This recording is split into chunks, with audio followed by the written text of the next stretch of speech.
안녕하세요. 저는 춘천 한마음교회 구유신입니다. 저는 어려서부터 교회를 다녔지만 신비주의 신앙으로 예수님을 제대로 알지 못한 채 눌리고 포로된 삶을 살았는데요. 확실한 증거 부활을 통해서 예수님을 만나 참 자유를 누리게 된 간증을 나누고자 합니다. 저는 딸딸딸 집안에 둘째로 태어났는데요. 언니를 많이 예뻐하는 엄마의 사랑을 받고 싶어서 엄마가 좋아하는 행동을 하려다 보니 제 성장 과정에서 엄마의 영향을 많이 받게 되었어요. 가난한 집에서 태어난 저희 엄마는 부잣집 사장님에게 시집을 가게 되었는데요. 건축업으로 돈을 많이 버시던 아빠는 결혼 후 사업의 실패로 가세가 기울기 시작했어요. 엄마는 동네 아주머니와 제사도 지내고 남묘 호랭개교를 따라다니며 어떻게든 이 상황을 벗어나려고 노력하셨는데 상황은 나아지지 않고 점점 어려워지기만 한 거예요.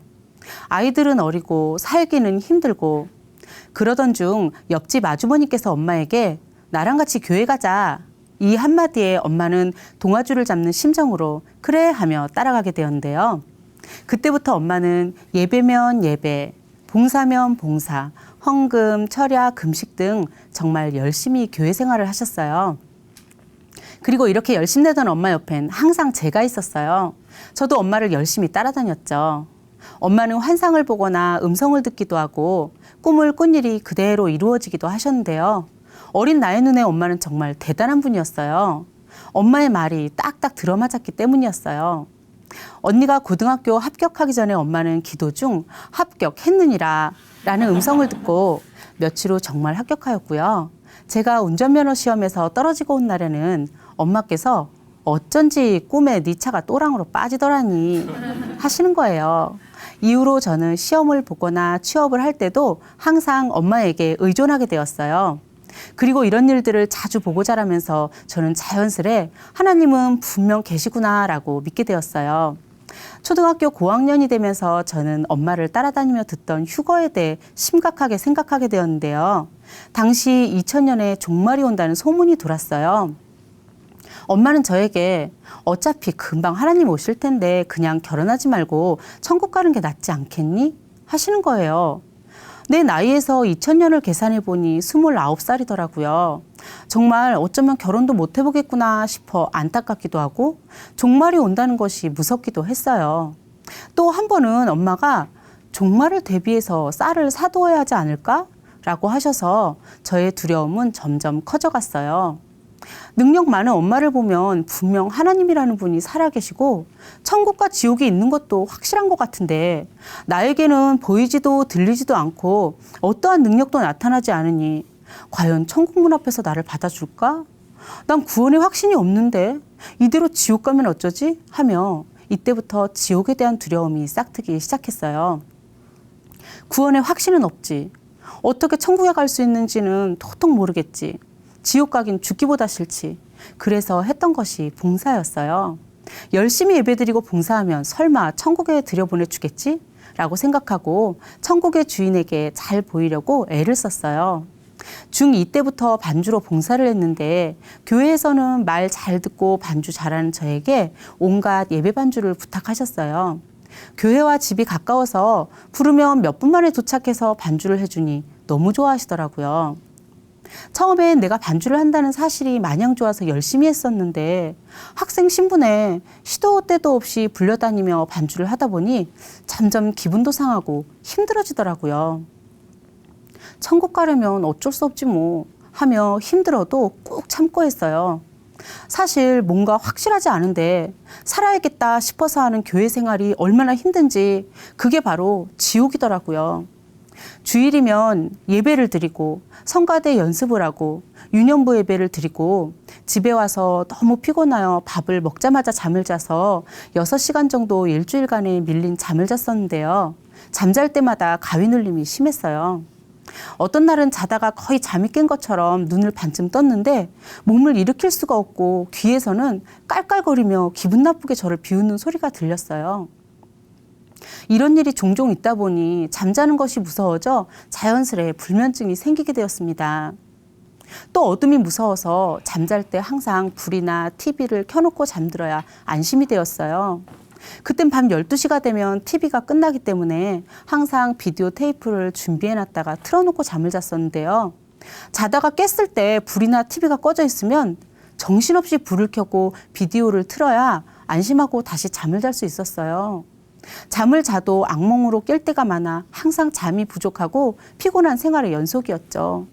죽음에 대한 두려움이 극에 달해 불면증까지 생기니 이건 정말 산송장 같은 삶이었어요. 전 더 이상 불안 속에 살 수 없어서 하나님을 만나고 싶다고 간절히 기도했어요. 그리고 믿음이 좋아서 저를 하나님께 인도해 줄 남자를 만나게 해달라고 기도하였는데요. 하나님께서는 감사하게도 제게 응답해 주셨어요. 사실 제가 선을 엄청나게 많이 봤었거든요. 그런데 그 많은 사람 중 남편을 만나 복음을 듣게 된 거예요. 당시 춘천 한마음교회 다니던 남편은 부활하신 예수님을 만나 락커에서 부활의 증인으로 변화된 삶을 살고 있었는데요. 남편은 만난 첫날부터 예수님의 부활을 이야기하더라고요. 2시간을 만나면 1시간 이상은 부활을 얘기하는데 참 속 터지더라고요. 한두 번도 아니고 만날 때마다 내가 무슨 부흥회를 온 건지, 저도 30여 년 교회를 다녔는데 부활을 모르겠냐고요. 그런데 부활 하는 남편이 싫지는 않더라고요. 제가 남자의 외모를 볼 때 1순위가 키였는데 남편의 키가 180이었거든요. 저는 거기에 꽂혔어요. 남편도 제가 좋은지 결혼을 서둘러 만난 지 3개월 만에 결혼하게 되었어요. 결혼 후 저는 자연스레 남편을 따라 춘천 한마음교회에 가게 되었어요.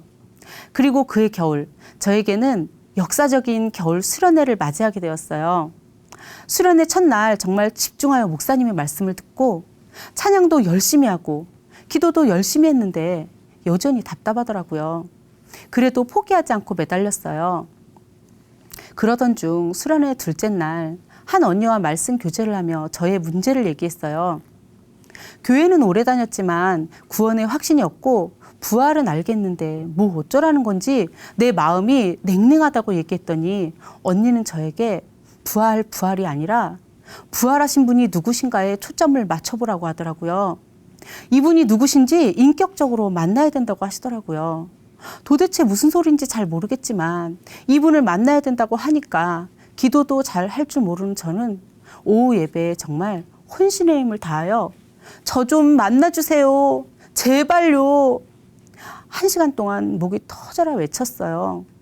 그렇게 한참을 기도하는데 순간 이사야 9장 6절 말씀이 환하게 조명되기 시작했어요.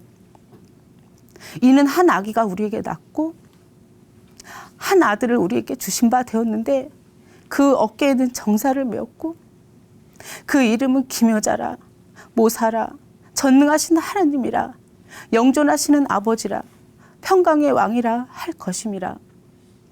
한 아기가 낳는데 전능하신 하나님이네. 한 아들을 주셨는데 영존하시는 아버지네. 사람인데 평강의 왕이네. 와, 이럴 수가. 십자가에 죽으신 예수님이 하나님이었구나.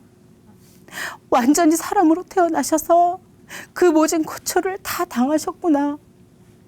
부활이 사실이 되는 순간 겟세마네 동산에서 피눈물을 흘리시며 기도하던 예수님의 모습이 진짜구나. 십자가에서 고통스럽게 죽으시던 것이 진짜구나. 나의 죄를 위해 예수님이 겪으신 모든 일들이 진짜구나. 라는 생각이 들었어요. 그리고 이 모든 일을 감당하신 예수님의 마음이 알아졌어요. 나를 사랑하셔서 날 대신해서 죄값을 치르셨더라고요. 그걸 부활로 증명하셨어요. 부활이 아니고서는 증명할 방법이 없는 거더라고요. 전 어려서부터 엄마를 따라다니며 하나님을 만날 수 있는 방법은 열심히 봉사하거나 환상을 보거나 어떤 음성을 듣거나 기적을 봐야만 믿을 수 있는 거라고 생각했었거든요. 그런데 그게 아니었어요. 예수님을 하나님으로 믿을 수 있는 건 오직 부활의 표적이었어요. 누구나 쉽게 믿을 수 있도록 하나님께서 증거를 남겨주셨더라고요. 전 죽을 때까지 엄마처럼 환상을 보거나 음성을 듣지 못하면 어떡하지? 난 언제까지 이렇게 힘들게 봉사해야 하냐고. 대체 보이지 않는 하나님을 어떻게 믿고 뭘로 확증하냐고 하며 답이 나오지 않는 고민을 수십 년 하느라 두려움으로 벌벌 떨고 살았는데요. 부활의 증거를 보는 순간 바로 이거구나. 내 마음속에서 탄성이 나왔어요. 목사님께서 항상 요나의 표적 밖에는 전능자가 이 땅에 오셨다 가셨다라고 하셨는데 증거를 통해 믿는 거구나라는 사실을 깨닫게 되었어요. 그리고 제자들이 생각났어요. 제자들은 예수님과 함께 다니며 수많은 기적들을 봤잖아요. 그런데 예수님이 죽으실 때 모두 도망가더라고요. 전 그런 제자들의 모습을 이해할 수 없었거든요. 예수님이 죽으신 뒤 제자들은 유대인들이 무서워서 모두 모여 문을 닫고 있잖아요. 수많은 기적을 봤어도 정작 죽음 앞에서는 무서워서 벌벌 떨게 되고 기적 체험은 아무 힘이 없더라고요. 그런데 부활하신 예수님께서 나타나셔서 너희에게 평강이 있으라 하시는 거예요. 제자들은 부활하신 예수님을 만나고 나서야 변하더라고요. 부활하신 예수님을 통해서 평강이 임하는 것이고 부활하신 예수님을 통해서 이분이 하나님이심을 정확히 알게 되고 부활하신 예수님을 통해서 죽음을 불사하는 순교자가 되더라고요. 정말 확실하지 않으면 믿을 수 없는 거더라고요. 다시 살아나는 거, 부활, 그걸 통해서만 믿을 수 있는 거였어요. 부활하신 예수님을 만나고 나니 그동안 내가 왜 그렇게 힘들게 살았는지 알게 되었어요. 전 체험이나 기적, 행위 같은 내 경험을 통해서 내 욕심대로 내가 원하는 대로 믿고 거기에서 내 믿음을 확증하려다 보니 너무나 힘든 삶을 살았더라고요. 하나님께서는 명쾌한 증거 부활을 보여주셨는데요. 나의 주인으로 보내주신 예수님을 믿지 않은 그 죄, 전 이 죄를 회개하게 되었어요. 부활하여 지금도 살아계신 예수님 앞에 서니 눈물 콧물이 마구 쏟아지고 주체할 수 없는 그분의 사랑과 죄 사함의 감격이 밀려왔어요. 구원의 확증, 전 드디어 어두운 터널을 지나 빛을 보게 된 거예요. 예수님을 몰라서 죽음과 지옥에 대한 두려움으로 벌벌 떨던 제가 부활하신 예수님을 만나 이제는 참 자유를 누리며 천국을 소망하는 자가 되어버렸습니다. 제가 작년에 너무 배가 아파서 119에 실려갔는데요.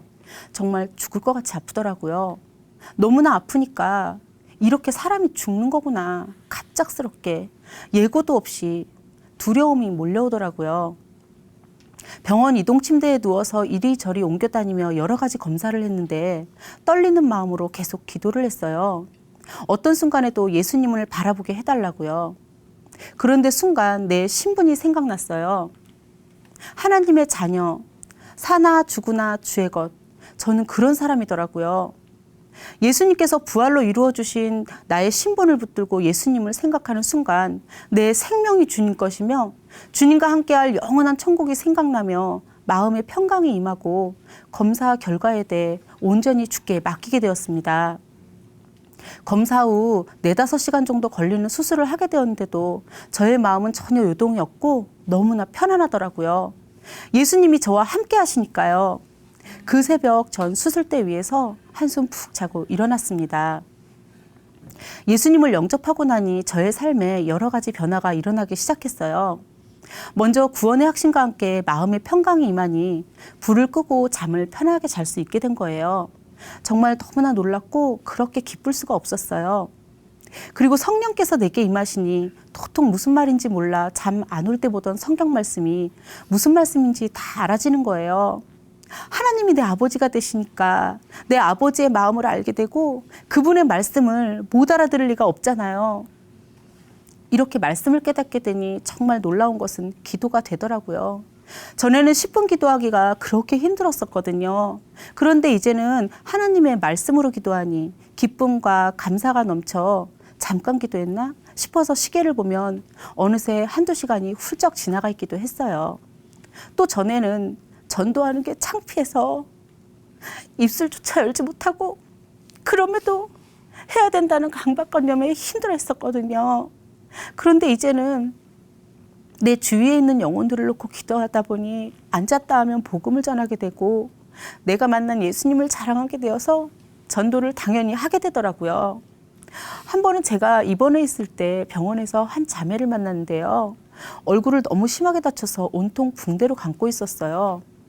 얼굴 반쪽의 살점이 떨어져 나가는 엄청난 사고로 인해서 몇 번의 수술과 오랜 입원, 또 남은 수술들로 인해 굉장히 힘들어했는데요. 먹을 수도 없고 말하는 것도 힘들고 이 얼굴로 이제 어떻게 사나 자매는 울면서 죽고 싶다고 괴로워했어요. 저는 남편과 함께 복음을 전해 주었는데요.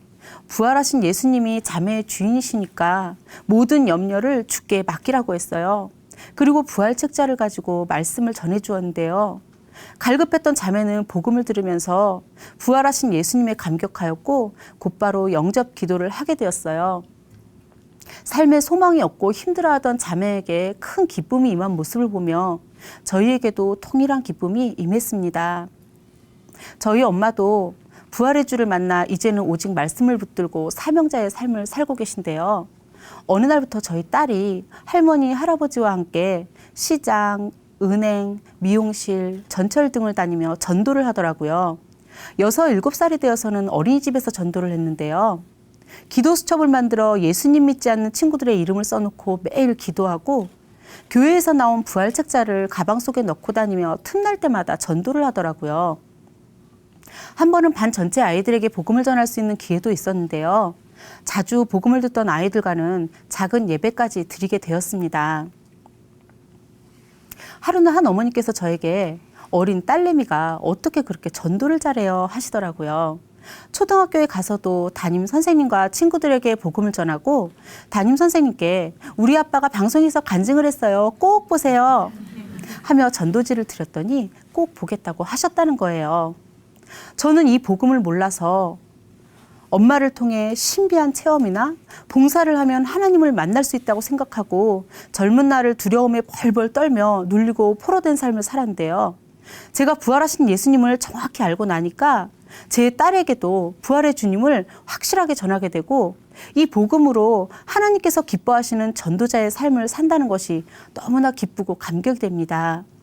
이제는 제 인생에서 부활하신 예수님을 전하는 것이 인생의 최대의 목표가 되었어요.